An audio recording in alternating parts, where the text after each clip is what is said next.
You look over on Jean Paul's side of the field, and that's really some delightful pickings for a Nihilego there. The Kartana could be a potential answer to it, being able to kind of deal some big damage back there. But Rayquaza, Xerneas, Tapu Koko, all really important things that Nihilego can do huge damage to. I think this game could really be won or lost on Gary being able to land Power Gems or Sludge Bombs and just getting those Beast Boosts going. I think once the Nihilego gets rolling, we could be in for a real issue here. I think it could really swing quite quickly the other way. Even something like the Incineroar is going to struggle a little bit because, hey, you want to try and land something to knock it out easily, and Intimidate's not going to slow it down. Nihilego famed for its special attack there, so I think there's a number of threats that his opponent is going to have to look out for here. Here we are now. Exactly how they go. Jumping into the leads, Xerneas and Incineroar for Jean-Paul. Of course, that is a very standard lead.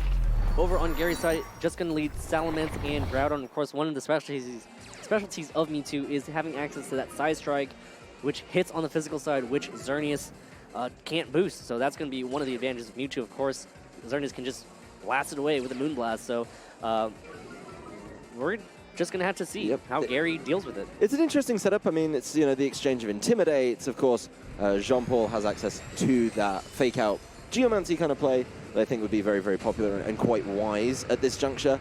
But at the same time, you're putting in a really interesting position. Which one are you going to fake out? Because the other one's going to hit you real hard. Both of these offensive threats from Gary, and I don't think there's a reliable way to stop both. Of course, you could get a little bit cheeky, try and fake out the Groudon maybe, and just take out the Salamence, but then you don't have the fake out turn available immediately after for the Geomancy. So we'll see exactly how Jean-Paul decides to proceed. I think Gary, this team and this lead in particular, looks very much like I'm just going to start hitting you as hard as possible and just start taking knockouts. Once he gets some knockouts in play, then he's maybe able to really try and bring in something like the Nihilego to tidy up the rest of the game. We are going to see the fake out land. Yep, Incineroar uses fake out in that Salamence slot. Not taking this turn to Mega Evolve just yet. Going to save that Intimidate for later. Possibly trying to cycle those in and out later as Xerneas now uses Geomancy here. Going to go ahead and get its boost +2 in special attack, special defense, and speed. This does open up the opportunity for Groudon to go for a very powerful Precipice Blades. Instead, just going for a Fire Punch here. It is intimidated, though. Going to go ahead and slap that Xerneas for some decent damage there. About 40% damage done to it. No burn. Yeah, that's good damage, and it's a good kind of read there by Gary. Getting that damage down on a Xerneas is important, even after the Intimidate. That's still a huge chunk of Xerneas' health that you don't want missing, and the big concern now is what this Salamence does. That's the one that I'm really interested in. Like, if Salamence is on the field, it's pretty much done for at this juncture. It's not going to take Dazzling Gleams. It's definitely not going to take Moonblasts. So Gary may, have to look to try and find an option there. Or, let's not rule it out. You could also just let Salamence go down. Maybe a Tailwind could have been nice. Tailwind would have been great to try and match this Xerneas. But right now, the offensive pressure after a turn like that just lies completely with Jean-Paul, and we'll see exactly how he decides to proceed with it. Yeah, Gary now forced to switch out the Salamence. Smeargle going to take the field here instead. Very frail Pokemon here, commonly carries Focus Sash, so probably going to go ahead and get brought down to its activation here as Rayquaza on Jean-Paul's side takes the field here. The Airlock is going to go ahead and negate that Harsh Sunlight as Xerneas now uses Dazzling Gleam. Going to chip away at that Groudon. Going to go ahead and bring Smeargle down to its Focus Sash. So here we go. Smeargle out on the field. Doesn't get a Moody Boost this turn as Groudon going to go ahead and reveal that it carries Substitute here, trying to hide behind it a little bit. Never mind. Sorry, it does activate this turn. Its Speed Boost is what I forgot about. And it looks like it's going to be a Speed Drop and an increase in accuracy. Increase in accuracy could be good for it if it can survive, but of course it's already on its last leg of hit points. It may just be in a position where it just buys a turn with something like a Follow Me. But at the same time, maybe a Wide Guard, you could Wide Guard, set that up. Smeargle could then go down to like an Extreme Speed or something, but you've still, got these kind of options. I do have to question a little bit with the Speed Drop, usual kind of supporting moves probably going to be ruled out a little bit here. The big thing here, though, is he needs a couple of opportunities to try and keep Groudon safe, particularly with the change in weather now. to the Delta Stream ability, Groudon's damage output is really low after that Intimidate. Yep, as Smeargle now uses Wide Guard, going to try to protect itself and Groudon from a Dazzling Gleam as Xerneas uses Dazzling Gleam here. So going to protect itself from that first hit, but of course can always just come to whatever Rayquaza deals out. As Rayquaza now using Earth Power, going to hit in that Groudon slot, going to go ahead and fade that Substitute. So... yeah, I think he wanted it the other way, right? He wanted to break the Substitute with Dazzling Gleam and then land the Earth Power. Groudon's just going to keep trying, though. Yep, here comes that Fire Punch, hits that Xerneas for negligible amounts of damage as Smeargle gets a Moody Boost right here. Going to go ahead and boost that special defense, not going to matter at all as Smeargle's accuracy drops, so it is going to be at 1 stage of increased accuracy. Rayquaza does reveal its item. It is going to be that Life Orb item, which is going to be kind of indicative as to what its set is. Yeah, I think it's going to be really interesting to see, how much this Rayquaza can do. It's always got options, right? It's always got those coverage moves, and right now, Gary's in such a tough position. I don't think the Smeargle can do much more. Maybe another Wide Guard, but he's revealed it. I think Jean-Paul's going to be able to just Moonblast in the way he wants the damage to go, and from there, we'll see exactly how many knockouts essentially Jean-Paul can take in this turn. This Groudon really struggling to deal damage. That early Intimidate has been so harsh on it. This Xerneas taking 2 Fire Punches very comfortably. Groudon now protecting itself here as it looks like Groudon protects itself from the Dazzling Gleam, so the Dazzling Gleam will just get the KO on that Smeargle. So if Rayquaza has any moves to possibly set up, now would be the time to use it, but instead Rayquaza just being a bit cautious here, going to go for an Earth Power in that Groudon slot, which is the Protect. So now Gary has 1 switch in. Salamence is not going to make any sense at all. Never mind. There comes Salamence. You're telling me you know better, do we? I don't know better, well, but... we're going to see if your theory is true. I mean, Salamence, realistically here, Jean-Paul can just Dazzling Gleam and then follow-up attack, Dazzling Gleam and follow-up attack, or Extreme Speed and Dazzling Gleam. Like, he's really just able to sit there and consistently throw out the damage. I think Groudon, even with the boost in play, for the Xerneas just wasn't enough, and really that game boils down to one very simple thing. Yeah. Gary needs to not let Xerneas Geomancy. At least have a better check for that Xerneas, right? As Gary clicks forth, they're really seeing no chance to come back from that match. That Xerneas had already gone in boost, so that was going to be tough for Gary to be able to come back from. Salamence wasn't even Mega Evolved. Salamence was just going to get KO'd. Groudon had taken too much damage. Gary just instead deciding to hide that 4th Pokemon, not even wanting to reveal it. So now I understand why Gary decided to send in Salamence. He had seen that the match was over and decided to not reveal to Jean-Paul what his 4th Pokemon was. What adaptations can Gary make, I think is the question everyone's going to be asking. We didn't see if it was Nihilego or Mewtwo. It couldn't have been both. But the big thing is that lead's got to change. We, of course, saw the classic Fake Out and Geomancy. Gary already knows what he wants. Yeah. Both players already know what they want. They're ready to go. I mean, the game wasn't long, but I think decisive.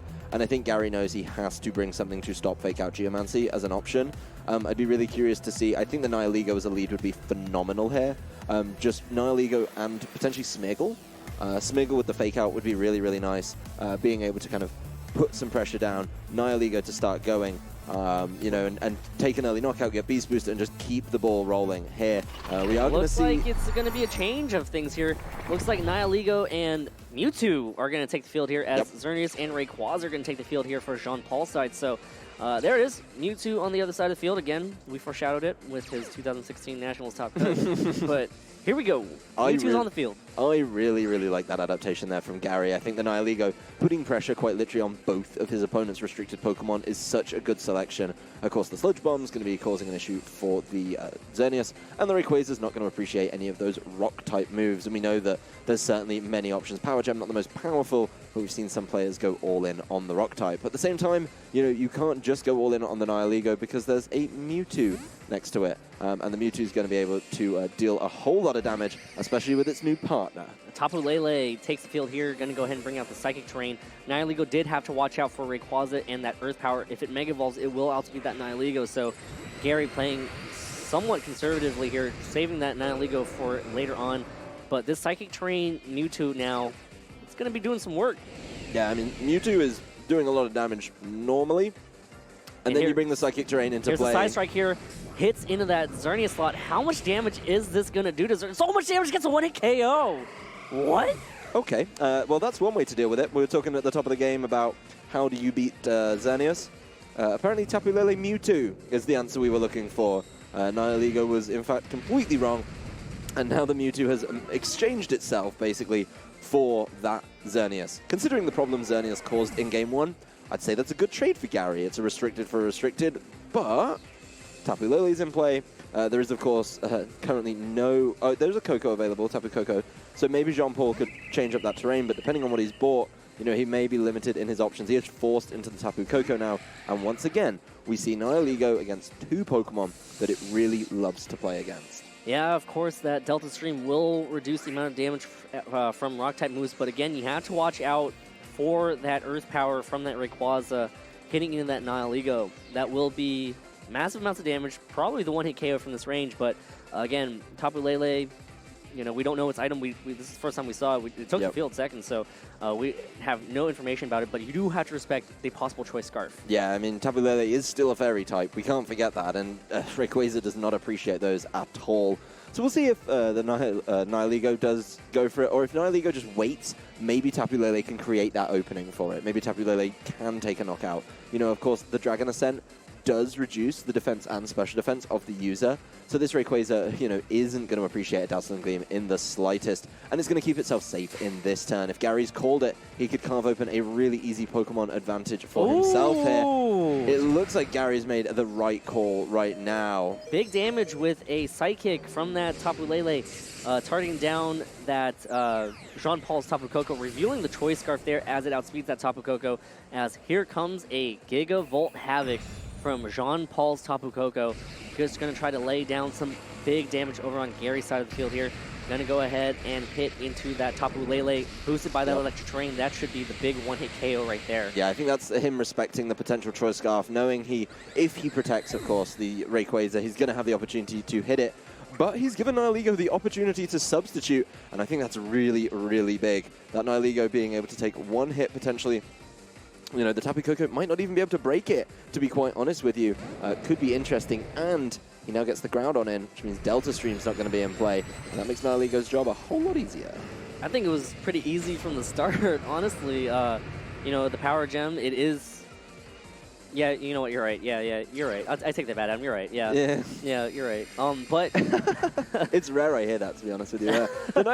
I mean, the cheeky play there, and I think Gary's actually played it safer, considering how offensive his team is. To see him make a safe play, like set up a substitute for later, is very strange, because the easy kind of pickup of Sludge Bomb, Tapu Koko, go Beast Boost, pick up that, you know, increased stat, really could have helped. But here's the thing, you know, the Rayquaza still has the defense and special defense drop. Has to be mindful of that, and I think Jean-Paul, you know, if Tapu Koko goes down, Rayquaza's stuck there, it gets a little nasty a little bit quickly. The one thing that would definitely help, I think, would be the Kartana. You know, that beats the Nihiligo, but then the Kartana's still struggling against the Groudon. So really interesting to see if Jean-Paul has the answers here. The Nihiligo's protecting, and a little head shake there from Jean-Paul may indicate some of what he's gone for in this turn. Yeah, Nihiligo protects itself as Tapu Koko goes for a Volt Switch here, trying to switch out this turn as Rayquaza uses Earth Power into that substitute spot right there, as Groudon now using Precipice Blades connects with that Tapu Koko. Gonna get the KO, and now Jean-Paul's gonna come down to his last Pokemon. Yeah, Gary very smartly there, using that substitute as a kind of a pseudo follow me. It draws so much attention to it. It cries to, you know, be double targeted essentially, and he's put himself in a great position. The last Pokemon being Incineroar could certainly be interesting here, but that's not going to provide an easy way before Rayquaza moves to knock out that substitute. Yes, you know, you can fake out Groudon, but Nihiligo's still going to be afforded the opportunity to try and get one of those big hits down, which could get quite dicey. Rayquaza still with the lower defenses, and you know, those rock-type attacks right now is the perfect time for one. Yep, can easily go for a Power Gem into either Incineroar or that Rayquaza. Of course, that Intimidate from that Incineroar going to be big on that Groudon, going to try to reduce the amount of damage that it can do as Rayquaza protects itself right here. And it looks like Gary's going to reveal a Z move on his side. It looks like it's going to be the Continental Crush. Yes, Nihiligo. Thinking Power Gem is great, but it's not quite enough. I'd like a little bit more from my moves, please. And Continental Crush is going to be doing significantly more damage. Of course, both these Pokemon on Jean-Paul's side of the field are premium targets, and he's made an even better call by not targeting the one that was protecting Incineroar. Just not going to be able to play any part in this game. Big damage, huge damage. Enough for a one-hit knockout, and Nihiligo's Beast Boost is in play. So Gary enjoying this game a lot more and revealing a substitute on his Groudon. So there's two substitutes on Gary's side of the field. Yeah, Jean-Paul's not going to be able to knock anything out next turn. Yeah. And right now, you know, Gary's just going to be able to tidy it up. So it looks like Jean-Paul is going to very quickly move us on to game number 3 here. So, what we've learned from game 2. Mewtwo, watch out for Mewtwo. Mewtwo is very strong in Psychic terrain. It is very strong in Psychic terrain with that Side Strike. That just picked up a one-hit KO on Xerneas. So Jean-Paul's going to have to take note of that. Be wary of Mewtwo's, especially if there's a possible Tapu Lele at the back. Yeah, watch out for Mewtwo because that is terrifying. And also, respect Nihiligo and don't chase it too hard. I think, you know, in that turn where he chases it, that literally ends the game for him there.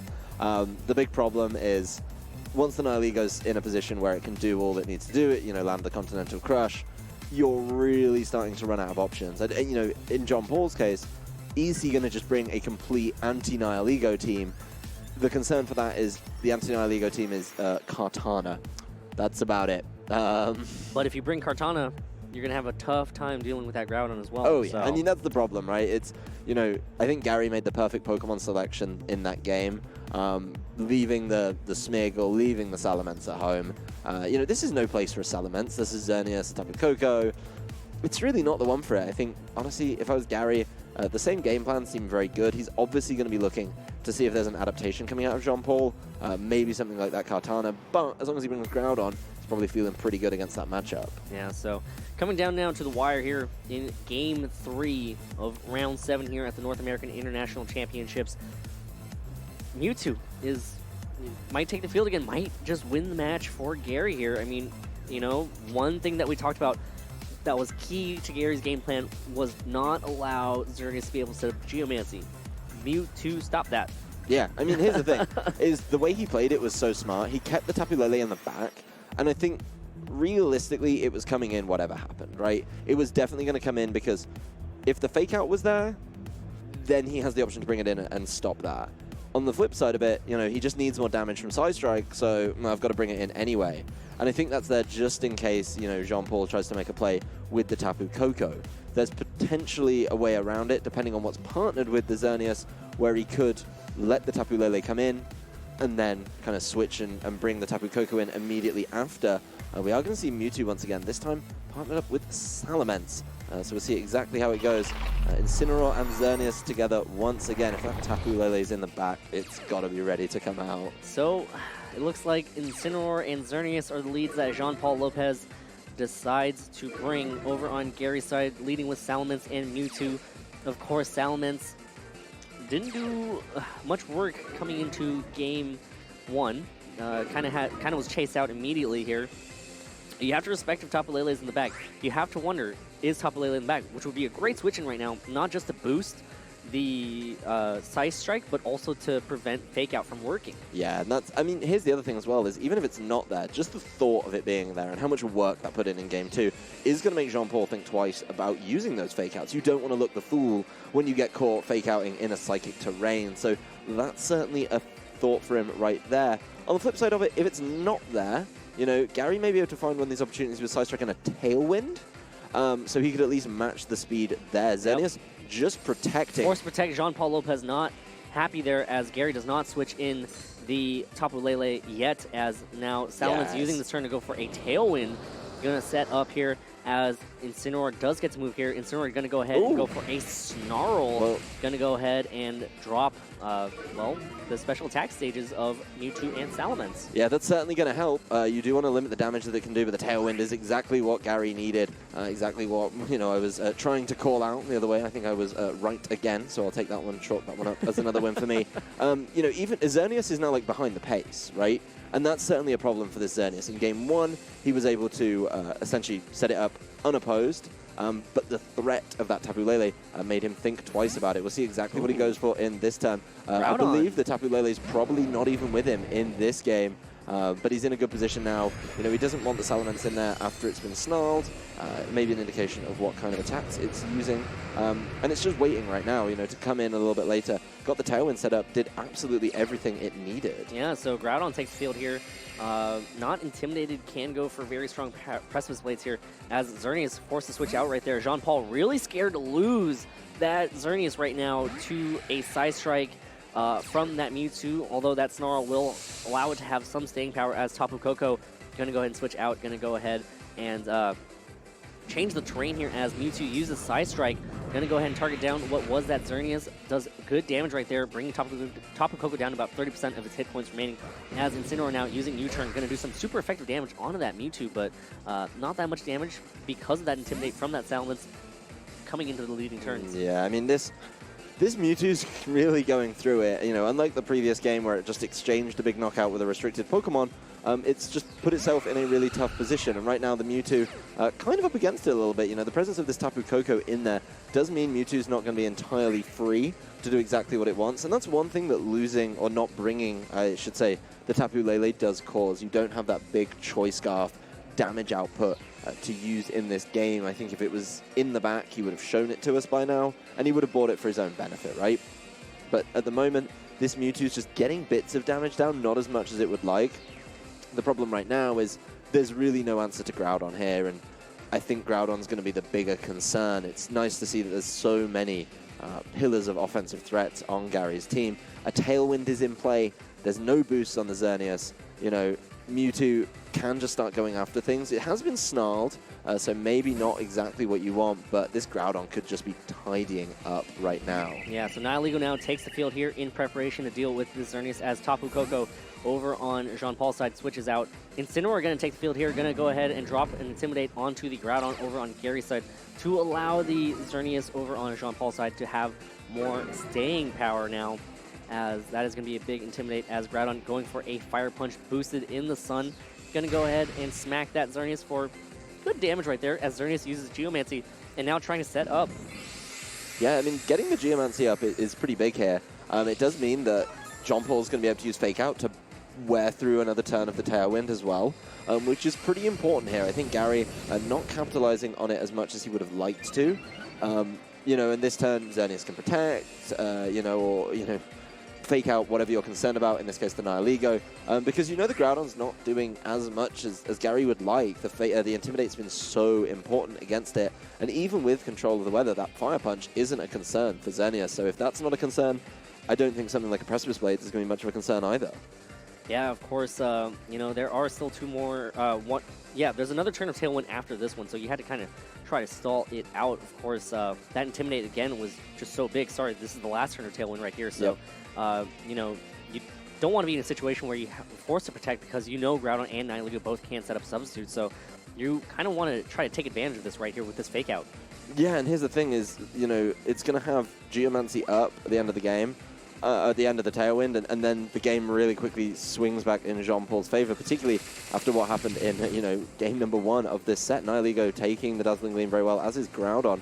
And the Fire Punches is just going to keep coming. I mean, Groudon really the only answer here to this Xerneas. Oh, big damage right there, though. Yeah, Tailwind's gone, though, and this next turn, you know, could get interesting. Obviously, Groudon and Nihilego don't take that much damage, you know, and it could just get really quickly turned around with Groudon just Fire Punching Nihilego, just throwing out something like that Continental Crush once again at Incineroar.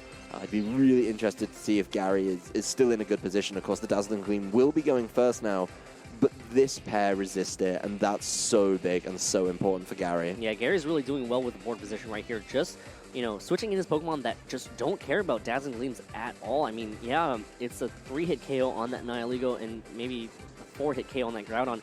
Groudon should also be out of Moonblast range, so good position right here for Gary to possibly get 2 KOs at this point. Well, we'll find out what's in range. Moonblast from that Xerneas isn't enough to get the KO from Groudon at this range. Groudon does not hang on. big KO right there with a critical hit, though. That's exactly what he needed. I think Gary's just put himself in a very different position right now, but Nihiligo, not concerned about anything else, does knock out the Xerneas. That's actually not a bad trade at all. Depending on what this Incineroar can do, though, the turn could end up a whole lot better for Jean-Paul. The special attack boost could be there, and a Flare Blitz. Flare Blitz not very effective onto that Nihiligo, so Nihiligo should be able to hang on from that range. So Nihiligo hangs on with about 30% of its hit points remaining, but it is heavily damaged, so Tapu Koko can easily come in and try to clean up. So here we go. What is Gary going to do here? I believe Mewtwo should be outspeeding that Tapu Koko, so that might be a counter for that Tapu Koko if that is something that Gary's worried about. Of course, Jean-Paul still has one more Pokemon hiding in that bag. Yeah, we'll see what Jean-Paul's got to show, but I think the Tapu Koko right now, when things like the Mewtwo are low in health, when things like the Nihiligo are low in health as well, is that really nice kind of clean-up Pokemon. We've also seen it reveal the Gigavolt Havoc. Gary looks a little bit upset with that selection, not too happy, as his Salamence is going to be the option here. Yeah, he gets Intimidate down, but Salamence against Tapu Koko is definitely not the easiest matchup to get through. Something like a Dazzling Gleam would cause a whole lot of trouble for it. If Salamence can find an option, though, and Salamence can maybe take a hit, you know, it just needs to take one hit, then work in a knockout on this Tapu Koko. We could be in for a very different endgame. Yeah, I definitely think that, you know, Gary reacted negatively because if he had switched in that Mewtwo, that would have been an opportunity for Mewtwo to deal with that Tapu Koko and that Nihiligo to just go for another Continental Crush in that Incineroar slot. So possibly a missed opportunity right here for Gary. So now he's in a bit of a tougher spot, right? I mean, that Tapu Koko is going to be doing some work, like you mentioned, and Adam. Yep. Here it is, Salamence uses Protect. Jean-Paul with the pop-off right now. Let's see how this turn goes, and it looks like Jean-Paul's Gigavolt Havoc here is going to go ahead and probably target down that Nihiligo for the KO. I think with the excitement of that reaction to this turn, it looks like Nihiligo is low on health. I mean, Gigavolt Havoc in the electric terrain. It doesn't matter if you resist it. It doesn't matter, you know, if you try and deal with it other ways. It just does so much damage. Nihiligo getting worn down throughout the course of the game. Finally removed from play by a Z move here. This game has just turned really quickly in the favor of Jean-Paul. He's up against it, but he bought so much time. He worked his way through the Tailwind, and Gary just stuck with Salamence Mewtwo to try and end this game. Yeah, and of course Mewtwo is damaged pretty bad. I mean, under 50%. Mewtwo is not the bulkiest of Pokemon, so right now Mewtwo and Salamence over on Gary's side gonna try to claw their way back, I guess, into this match. Of course, Jean-Paul still has one more Pokemon hiding in the back. You know, Mewtwo can have an option here to deal with that Tapu Koko. Incineroar might be a little too healthy for that Salamence over on Gary's side to be able to deal with, though. Yeah, we'll see exactly what Gary's going to bring as an answer to Incineroar, and I think that's the biggest problem, right, is that it's at nearly full health. There's no clear answer. There's no Nihiligo, for example, to try and deal with it. Of course, Gary's going to have to at least try and get all the stats possible, because, as a wise old man once said, more stats, more wins. Who said that? We won't name and shame. Mega Salamence takes field here as Mewtwo now uses Side Strike, outspeeding that Tapu Koko. Going to go ahead and get the KO there.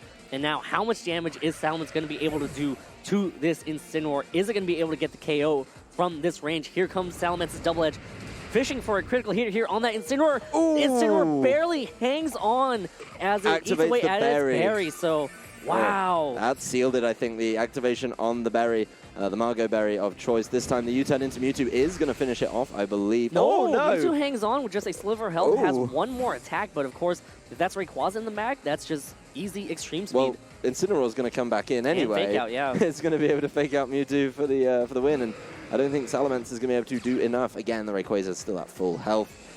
Yeah, that's not what you want to see. I think Gary needed that knockout to connect immediately with the Double Edge. As soon as that barrier was popped, the game just immediately became Jean-Paul's. Yeah, so tough spot right now for Gary. Jean-Paul in the driver's seat with that fake-out support. Intimidate from that Incineroar, again, being so huge for that Salamence. Of course, there is the option of Mewtwo to protect, try to stall it out, but you kind of just don't want to, you know, put all your eggs into one basket. You kind of want to split them up, right?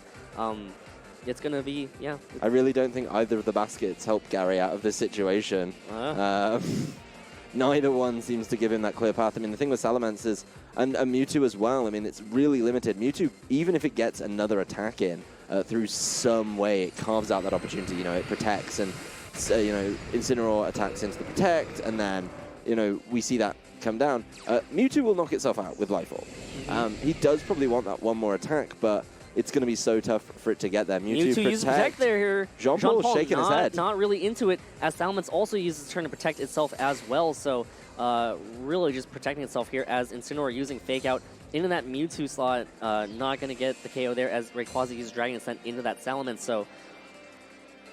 Oh boy, here we go. Yeah, but I mean, here's the thing. Gary gave up both of his protects. So this turn he knows he's going to have to go twice, essentially, right? Like, he's going to be able to get caught out. And Mewtwo as well, probably not going to be afforded the opportunity to attack. The Salamence really needed to deal with the Rayquaza in that turn, and because he's protected, he just didn't. So it's certainly interesting to see exactly how it's going to go. Extreme Speed means Mewtwo's done for, and everything's in the Salamence basket. And here we go. It looks like Salamence uses Draco Meteor here. Rayquaza dodges the attack as Incineroar uses Snarl. Going to go ahead and drop its special attack by 1 stage, as now that Draco Meteor might not even be able to get the KO on that Rayquaza. So Gary really saving that Draco Meteor for the end. Yeah, I mean, if that Draco Meteor hits, I think Gary's actually in with a chance if it hits and knocks out Rayquaza. But as I've talked about already over the course of the stream, you know, these moves, there is a risk with them. They do a huge amount of damage, but they don't always hit. They're not 100% accurate.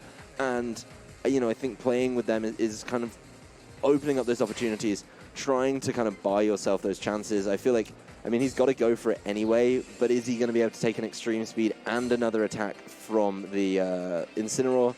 Probably not. I mean, Extreme Speed is going to do a whole lot of damage to this Salamence. I think the Extreme Speed and Flare Blitz will get him, and he's not going to be able to knock both out. He needed that Draco Meteor to land, and that looks like it's going to be the game for Jean-Paul. Yep, Rayquaza now uses Extreme Speed on Salamence, gets the KO outright from that state, and Jean-Paul Lopez Buiza takes Game 3 here of Swiss Round 7 between him and Gary Chan in a tight Game 3. That was actually really close, and you know, looking back, there are definitely some opportunities for Gary to try to kind of sneak it away.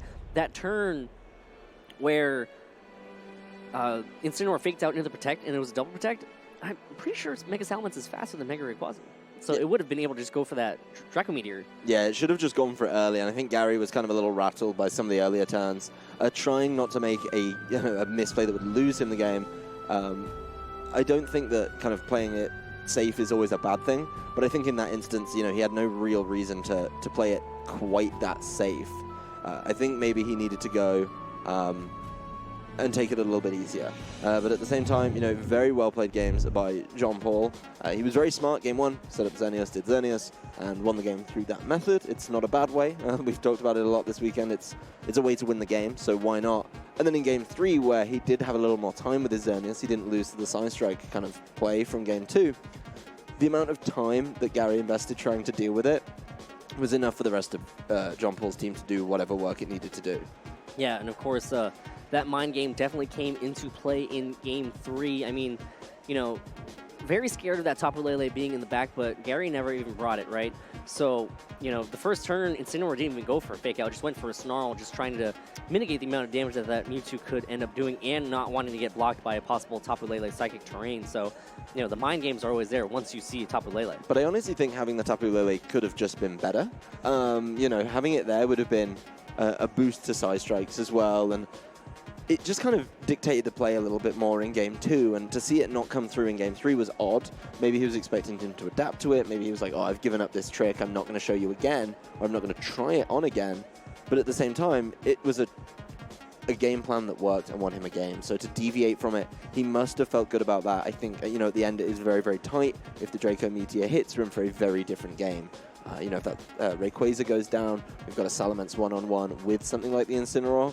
Yes, it could have been very different, but as soon as that doesn't connect, that's it. I mean, if that's what you're relying on, if you're relying on a move that's not 100% accurate, you're always going to be kind of up against it a little bit. Yeah, and I mean, again, that Game 3 came down to the wire. Both players were very reactive towards each other's moves towards the end of it. You know, it was nerve-wracking. I mean, any small misstep could have actually cost either of them the game, right?